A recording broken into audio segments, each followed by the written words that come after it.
सकाळू सकाळू घर पाखकु बड़ी पानी आसबार देखी मन को बहुत आनंद लगे कहीं नई बड़ी पानी रे केते लोक हैरान होउथिबे आउ किसी लोक खुशी मनाउथिबे।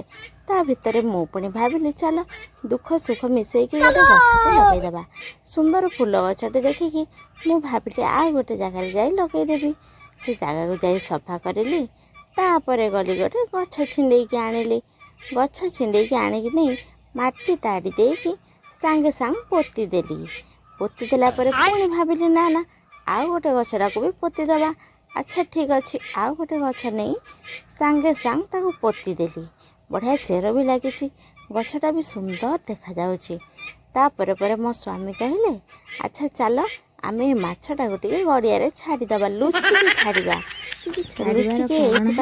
माछ दीटा मो दियरंकर सी जिते बड़े जानी आम स्वामी स्त्री दीटा माछ को छाड़ी देचु बड़ी पानी रे तापर जन को नहीं बड़ी पानी बुड़ेकी उठेदेवे। बहुत कष्ट से धरी माछ दीटा को खाइबे बोली आमे तो लुचिकी छाड़ी दे मजा नौचु। हेले छाड़ से माछ दीटा तो बहुत खुशी जना पड़ुछंती। गोटे तो जमा जाऊनी पाखरु आ गोटे भावुची काले भितर पुणी किसी बड़ जंतु थे आमको खाईदेवे। तापर मु पानी छाटिकी टे गोड़ी देली। गोड़ी देला परे माछ भागिस आमे भी भागिस। रही नमस्कार जय जगन्नाथ। आम भिडियोटी जदि भल लगी ताले निश्चय आमको सब्सक्राइब करंतु आम मानक सपोर्ट करंतु।